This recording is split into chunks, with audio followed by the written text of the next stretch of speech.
할렐루야. 오늘도 함께 레위기 말씀 묵상하는 분들을 주님의 이름으로 축복합니다. 오늘의 본문은 레위기 22장 1절부터 16절까지입니다. 여호와께서 모세에게 말씀하여 이르시되 아론과 그의 아들들에게 말하여 그들로 이스라엘 자손이 내게 드리는 그 성물에 대하여 스스로 구별하여 내 성호를 욕되게 함이 없게 하라. 나는 여호와이니라. 그들에게 이르라. 누구든지 네 자손 중에 대대로 그의 몸이 부정하면서도 이스라엘 자손이 구별하여 여호와께 드리는 성물에 가까이 하는 자는 내 앞에서 끊어지리라. 나는 여호와이니라. 아론의 자손 중 나병 환자나 유출병자는 그가 정결하기 전에는 그 성물을 먹지 말 것이요.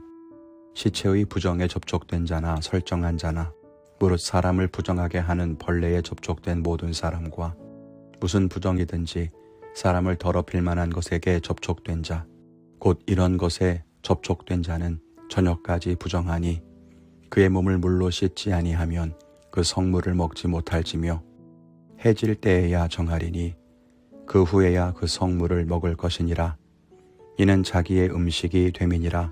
시체나 찢겨 죽은 짐승을 먹음으로 자기를 더럽히지 말라. 나는 여호와이니라. 그들은 내 명령을 지킬 것이니라. 그것을 속되게 하면 그로 말미암아 죄를 짓고 그 가운데서 죽을까 하노라. 나는 그들을 거룩하게 하는 여호와이니라. 일반인은 성물을 먹지 못할 것이며 제사장의 객이나 품꾼도 다 성물을 먹지 못할 것이니라.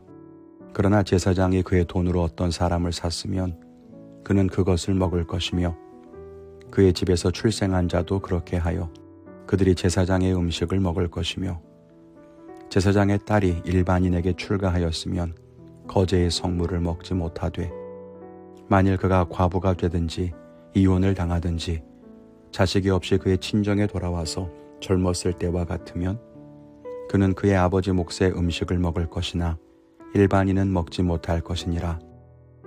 만일 누가 부지 중에 성물을 먹으면 그 성물에 그것의 5분의 1을 더하여 제사장에게 줄지니라.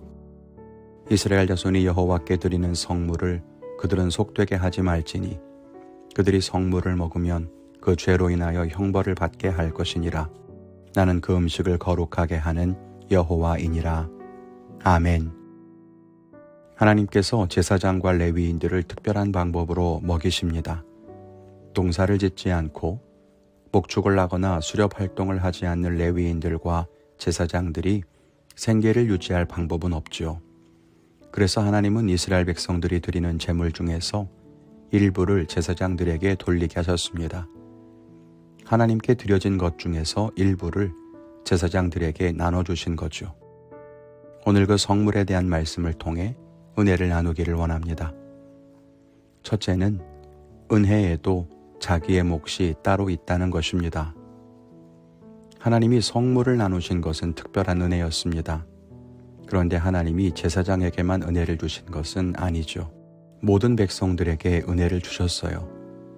이스라엘이 광야에 있을 때에 만나와 메추라기를 먹이셨던 것도 은혜고 물이 없을 때 반석에서 물이 나게 하시는 것도 은혜죠. 그렇게 하나님은 모든 사람에게 은혜를 주십니다. 그런데요, 은혜에도 하나님이 정하신 각자의 몫이 있다는 것을 알아야 합니다. 하나님이 주시는 은혜지만 백성들의 몫이 있고 레위인의 몫이 있고 제사장의 몫이 있어요. 하나님이 주시는 은혜니까 제사장의 성물을 일반 백성들이 먹을 수 있느냐 하면 그렇지 않았습니다. 제사장에게 주신 성물은 제사장만 먹을 수 있었습니다. 제사장의 몫이 따로 있었다는 것입니다. 우리도 그렇습니다. 하나님이 우리에게 은혜를 주실 때 우리에게 주시는 은혜가 따로 있고 다른 사람에게 주시는 은혜가 따로 있습니다. 다른 사람의 은혜가 탐난다고 해서 그 은혜를 취하면 안 된다는 것입니다. 그러므로 다른 사람의 기도 응답에 대해 욕심낼 필요 없습니다. 왜 저 사람의 기도는 응답되고 내 기도에는 침묵하시는가? 그렇게 생각할 때가 있죠. 저 사람에게 주시는 은혜 내게도 달라고 간구할 때도 있죠. 그런데 그럴 필요 없습니다. 그 사람에게 하나님이 주시는 몫이 있듯이 내게 주시는 은혜의 몫이 따로 있다는 것을 알아야 합니다. 그 은혜에 감사하며 자기의 몫에 자족하는 믿음의 삶을 사는 것이 하나님을 인정하는 지혜로운 삶이라고 하는 것입니다. 둘째는 은혜를 귀히 여기라는 것입니다.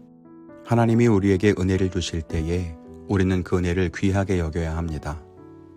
제사장에게 하나님의 성물을 주셨습니다. 하나님이 주신 것이니 이제 제사장 집안의 것입니다. 그런데 그 성물을 먹을 수 있는 사람과 먹을 수 없는 사람, 부정했을 때에는 어떻게 먹어야 하는지, 잘못 먹으면 어떻게 되는지 그렇게 말씀하십니다.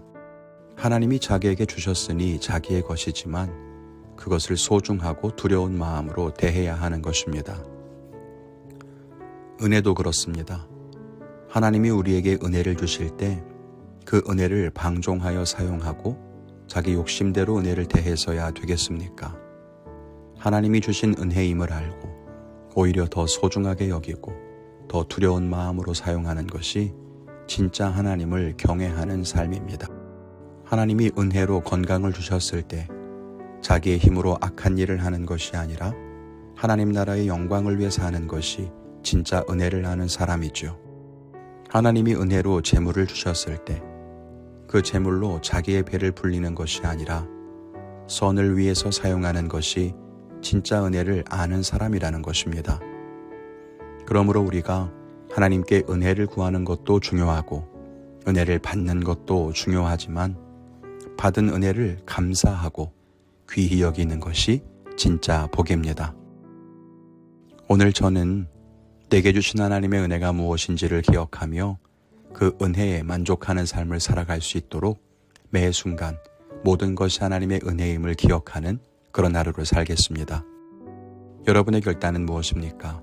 그 결단을 따라 오늘도 승리하시기를 주님의 이름으로 축원합니다. 감사합니다.